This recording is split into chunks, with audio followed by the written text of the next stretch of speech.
SSC 27 বা 28 batch আজকেই বা এই ভিডিওটা তুমি যখন দেখতে পারতেছো তার কিছুক্ষণ আগেই এসএসসি 26 ব্যাচের তোমাদের 1 বছর বা 2 বছর সিনিয়র ব্যাচের এসএসসি পরীক্ষার রেজাল্ট কিন্তু প্রকাশিত হয়ে গিয়েছে। তোমরা হয়তো বা অনেকে পরিচিত ছিল, তাদের রেজাল্ট সম্পর্কে জানতে পেরেছো, তাই না? বা অনলাইনে অনেক মানুষের কাছ থেকেই তাদের রেজাল্টটা জানতে পেরেছো। আচ্ছা তুমি বলো তো, এই রেজাল্টটা তোমাদের কাছে কেমন লাগলো? রেজাল্টটা যারা জানো না তাদের সুবিধার্থে আমি একটু জানাই দিই। রেজাল্টটা হচ্ছে এই বছর সকল শিক্ষা বোর্ড মিলে সারা দেশে আর কি, সারা দেশে এসএসসি 26 পরীক্ষায় যে পাশের হার সারা দেশের মাদ্রাসা বোর্ড আর সাধারণ শিক্ষা বোর্ড মিলায় সেটা হচ্ছে 62.25%। আচ্ছা, 62.25% পাশ করেছে, বাকিরা পাশ করে নাই। এইটা কিন্তু গতবারে যে ছিল সেটা ছিল 68% পাস ছিল, তার থেকে রেজাল্ট আর একটু কম আসছে, আরও কম পাস করেছে, ফেলের সংখ্যা বেড়ে গেছে। যেটা আর কি এখান থেকে বোঝা যাচ্ছে যে প্রত্যেক 3 জনের মধ্যে একজন পাস করতে পারে নাই। ধরো একটা বড় রুমে আমরা এসএসসি পরীক্ষার্থী এসএসসি 26 ব্যাচকে রাখলাম, ওইখান থেকে যদি 3 জনকে নেওয়া হয়, মানে ম্যাথমেটিক্যালি এরকম হবে যে প্রতি 3 জনে একজন পাস করে নাই। নাম্বারটা কিন্তু অনেক হিউজ একটা নাম্বার। আচ্ছা, একটু আমরা জিপিএ 5 এর দিকে আগে। গতবারে জিপিএ 5 পেয়েছিল হচ্ছে 1,39,000, আর এইবার সেটা হয়ে গেছে 1,16,000 এতজন। তার মানে আমরা দেখতে পারতেছি পাশের ক্ষেত্রেও আমাদের রেজাল্ট ড্রপ করে গেল, এ প্লাস পাওয়ার ক্ষেত্রেও আমাদের রেজাল্টটা ড্রপ করে গেল। তাহলে এখানে ঘটনাটা কি ঘটতেছে? এইখানে যে ঘটনাটা ঘটতেছে সেই ঘটনা থেকে এসএসসি 27 আর 28 ব্যাচ কি শিক্ষা নিতে পারে সেটা হচ্ছে দেখার বিষয়। এখানে কিন্তু আরেকটা কথা বলে রাখি, এসএসসি 26 ব্যাচ কিন্তু আসলে পুরা সময়টা পায় নাই। পুরা সময় বলতে তারা হচ্ছে 9-10 মিলে যে এসএসসি প্রিপারেশন নিচ্ছে জিনিসটা এমন না। তারা 2024 সালে ছিল 9-এ, তখন একটা ভিন্ন কারিকুলাম ছিল। তারা 2025 সালে 10ম শ্রেণীতে ওঠার পর সরকার থেকে আবার আগের কারিকুলাম দিয়ে তাদেরকে একটা শর্ট সিলেবাস দেওয়া হয়, সেই শর্ট সিলেবাসের উপর পরীক্ষাটা নিয়ে এই রেজাল্টটা আসছে। বাট তাদের এই রেজাল্ট বা যাই কিছু বলো না কেন, সব কিছু মিলায় যা ঘটলো এসএসসি 25 আর এসএসসি 26 ব্যাচ মিলায় তোমরা 27 আর 28 কি শিক্ষা নিতে পারো? দেখো কেন এই রেজাল্টগুলো ড্রপ করতেছে, রেজাল্ট ফল করতেছে কেন সেটা আগে একটু ব্যাখ্যা দিই। রেজাল্ট কিন্তু ভালো হয় নাই, রেজাল্ট ফল করতেছে কেন, ফল করতেছে সেগুলো একটু ব্যাখ্যা আমি দিই। এই বছর দেখবে হিউজ পরিমাণ ইংলিশে পাস করতে পারে নাই, এ প্লাসই পায় নাই। হিউজ পরিমাণের স্টুডেন্ট ইংলিশে এ প্লাস পায় না, পাস করতে পারে নাই। তাদের এই বাংলার ইংলিশের অবহেলাটা, এইটা মনে করো যে একটা মহামারী আকার ধারণ করতেছে। মহামারীর মতন এটা একটা প্রত্যেকটা ব্যাচ থেকে আর একটা ব্যাচে। এসএসসি 26দেরকেও আমরা বলে দিছিলাম গত বছর যে তোমরা বাংলা ইংলিশে সিরিয়াস হও, আলটিমেটলি বাংলা ইংলিশে এ প্লাসটা মিস যাচ্ছে। এই জিনিসটার অবহেলা যে অনেকের গোল্ডেন এ প্লাস মিস করে দিচ্ছে, এ প্লাস মিস করে দিচ্ছে, পাস মার্ক আসতে যাচ্ছে না, এইটা যে কবে কিভাবে ঠিক করবে স্টুডেন্টরা, সেটা আর কতবার বলার পর ঠিক হবে সেটা আসলে আমরা নিজেরাও আসলে জানি না। আচ্ছা, আর একটা কথা যেটা হচ্ছে স্টুডেন্টদের চিন্তা শক্তি এখন মারাত্মক লেভেলের কমে গেছে। এটা কমে যাওয়ার পিছনে স্টুডেন্টদের নিজেদের একটা হাত আছে, কারণ স্টুডেন্টরা এখন ফোকাসিং পাওয়ার কমে গেছে, তাদের ধৈর্য শক্তি কমে গেছে। ফোনের স্ক্রিন, ল্যাপটপের স্ক্রিন, তাদের বই খাতা থেকে তারা অত বেশি ইউজড না, তারা স্ক্রিনে বেশি ইউজড হয়ে গেছে, ব্রেনে একটা ইফেক্ট পড়তেছে। আবার বিভিন্ন টাইপের স্টুডেন্টরা থাকে কি, ওরা এতটাই ফাঁকিবাজি করার চেষ্টা করতো, ওরা হচ্ছে যে ম্যাথের দেখো ক্যালকুলেশন শিখতে চাইতো না, তারা খালি ক্যালকুলেটর হ্যাক্স শিখতে চাইতো, যে সব অঙ্ক কীভাবে ক্যালকুলেটর করে ফেলা যায়। আর এইগুলার সুযোগ নিয়ে বিভিন্ন অনলাইন প্ল্যাটফর্ম কিন্তু প্রচুর ক্যালকুলেটর হ্যাক্স ভিডিও দিত। এমন অঙ্ক আছে যেই টাইপের অঙ্কগুলোকে নর্মাল একটু যোজন বিযোজন করলেই অঙ্কটা করে ফেলা যায়।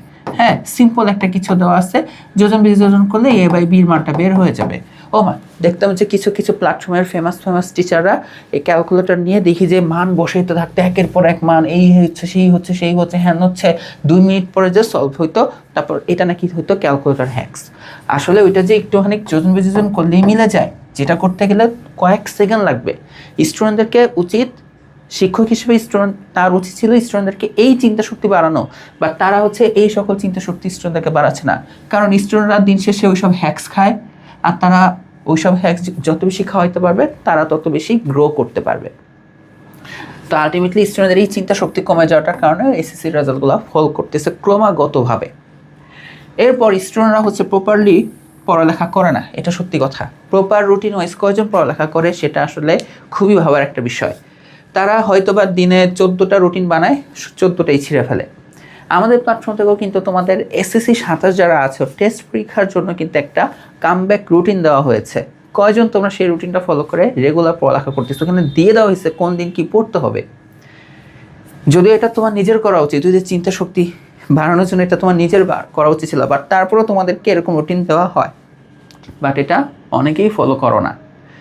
আর লাস্ট যেটা হচ্ছে ভুলভাল ডিসিশন কোনগুলো জানো? স্পেশালি অনলাইনের ক্ষেত্রে এগুলো স্টুডেন্টরা বেশি করে। স্টুডেন্টরা যার পড়া বুঝতেছে তার কাছে মাঝে মাঝে বা সেই প্ল্যাটফর্মে তারা না যেয়ে তারা কি করতেছে, হাইপে থাকা কিছু প্ল্যাটফর্মের কাছে চলে যায়। এই হাইপে থাকা কিছু প্ল্যাটফর্মের কাছে যে ও কিন্তু বুঝতেছে না, জাস্ট কি 10,000 12,000 স্টুডেন্ট হয়তো বা ওই প্ল্যাটফর্মে চলে গেছে, সে মনে করতেছে আমি না গেলে আমিও তো পিছিয়ে যাব।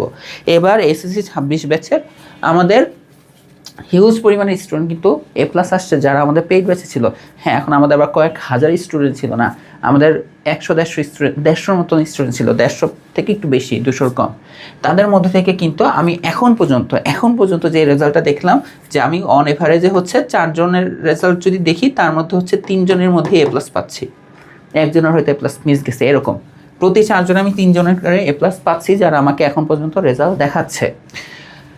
তো এর মধ্যে একটা স্টুডেন্ট আমাকে একটা কথা বলছে যে ভাইয়া দেখছে না, মানে আমার ফ্রেন্ডরা হচ্ছে অমুক প্ল্যাটফর্মে গেছিলো, আমি যাই নাই, ওরা আমাকে টানছিল যে ওই প্ল্যাটফর্মের অ্যাপস আছে, ওয়েবসাইট আছে, এত জোস ভাইয়ারা আছে, এত গিফট ক্যাম্পেইন দিচ্ছে, আমি যাই না, আমি স্কুল ম্যাথমেটিক্সে ছিলাম। ওদের অনেকেরই এখন আবার A+ মিস গেছে, বাট আমার A+ মিসটা যায় নাই।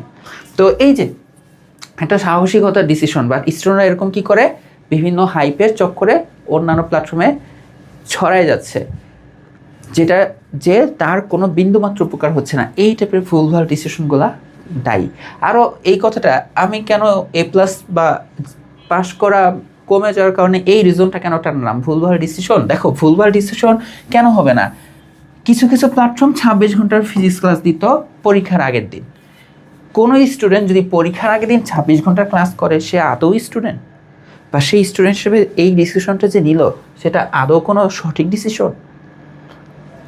বাট এই স্টুডেন্টদেরকে আসলে কি বলবো, আর স্টুডেন্টদেরকে বারবার বলা হয় ভাইয়া পরীক্ষার আগের রাতে তুমি পড়বা, তুমি নিজে পড়বা, তুমি 2 বছর 1.5 বছর যা প্রিপারেশন নিচ্ছ সেটা তুমি নিজে ঝালাই করবা।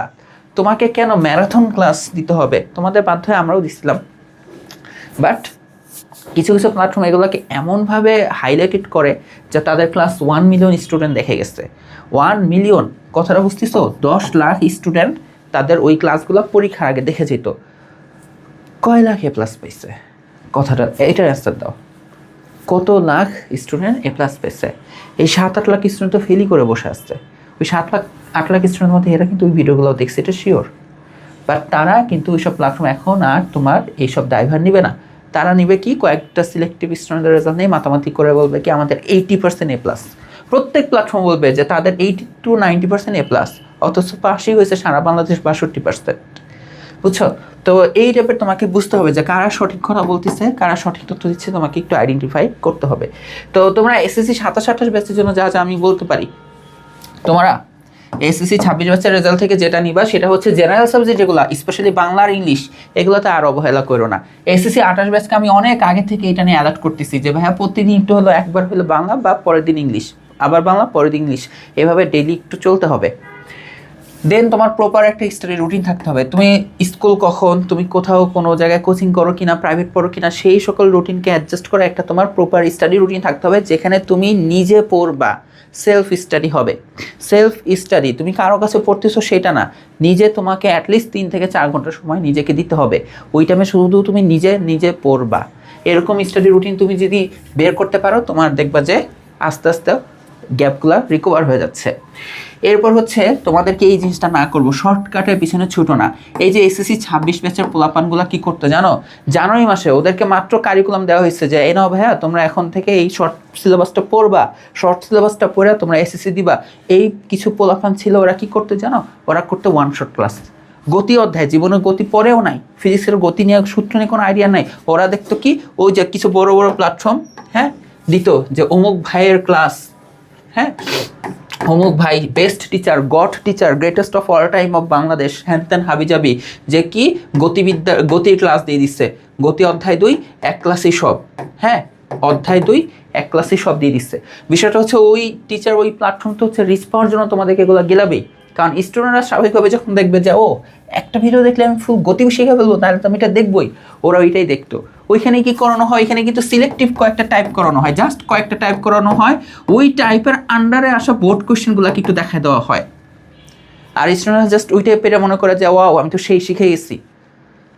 এই যে এই টাইপের ধ্বংসগুলো না প্ল্যাটফর্মগুলাই করে আসছে স্টুডেন্টদেরকে, বুঝতে পারছো? মানে ফেমাস প্ল্যাটফর্মগুলো করে আসছে, বড় বড় প্ল্যাটফর্ম করে আসছে, নাম বলে তো তাদের বট বাহিনী এসে গালাগালি শুরু করবে।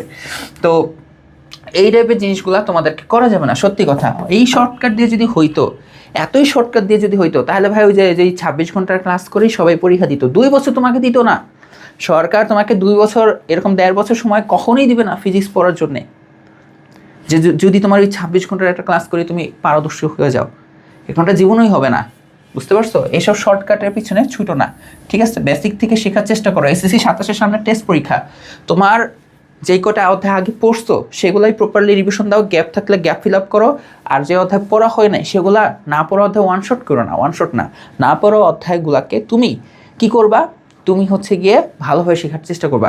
একটা কথা শোনো ভাই, আমি নিজে ওয়ান শটের বিপক্ষে না, আমি ওয়ান শটের বিপক্ষে না, এই কথাটা বলতেছি। ওয়ান শট রিভিশনের জন্য, তুমি যখন একটা চ্যাপ্টার প্রপারলি নিজে পড়ছো A to Z, এখন তোমার রিভিশন দিতে হবে, ওই টাইমটাতে ওয়ান শট দরকার, বাট বছরের শুরুতে ওয়ান শট না। এই যে এসএসসি 26 ব্যাচের পোলাপানের দেখো, যখন আমরা ওদের রিভিশন কোর্স নামাইছিলাম, হ্যাঁ এসএসসি 26 ব্যাচের রিভিশন কোর্স নামাইছিলাম, রিভিশন কোর্স বুঝো, টেস্টের আগে রিভিশন কোর্স, ওই টাইমে আমরা রিভিশন দেবো। কিছু পোলাপান এসে নক দিয়ে বলতো ভাইয়া বেসিক পড়ানো হবে, তখন মন চাইতো যে মানে সামনে থাকলে টানা 2টা থাপ্পড় মারতাম, যে বছরের শুরুতে বেসিক পড়স নাই, এখন বেসিক কেন? তো স্টুডেন্টরা আসলে কি বলবো, বছরের শুরুতে খুঁজে ওয়ান শট, শেষ মুহূর্তে যে খুঁজে বেসিক, এটা উল্টা হবে। বছরের শুরু থেকে হবে তোমার বেসিক, দেন যে তোমার রিভিশন বলতে ওয়ান শটটা তুমি নিতে পারো, ঠিক আছে? তো এই যে এই শর্টকাট আসলে শুরুতেই না, ওকে, এটার পিছনে ছোটা যাবে না। আর last but not the least যেটা হচ্ছে, তোমরা প্লিজ যেই প্ল্যাটফর্ম খুব বেশি হাইপে চলে গেছে, হ্যান ত্যান হাবি জাবি ওরা মেকিং করতেছে, সেগুলো না, তুমি দেখবা যে তুমি কার পড়া বুঝো। তুমি যদি এমন একজনের পড়া বুঝো যার মনে করো ইউটিউবে একটা সাবস্ক্রাইবার, বাট তুমি তার পড়া বুঝতে পারছো, দ্যাটস এনাফ। কোনো একটা প্ল্যাটফর্মের হয়তো বা মিলিয়ন ভিউজ হয়ে গেছে দেখে ওই ক্লাসটাই বেস্ট ক্লাস এমনটা না। ইউটিউব অ্যালগোরিদম, ফেসবুক অ্যালগোরিদম তোমরা এখনও জানোই না অনেকে। ইউটিউব ফেসবুক মাঝে মাঝে এমন ক্রিঞ্জ জিনিসকে ভাইরালে নিয়ে যায়, এমন ভিডিওকে নিয়ে যায়, সেগুলো আসলে অনেক কোয়ালিটিফুল ভিডিও ওরকম রিচ পায় না।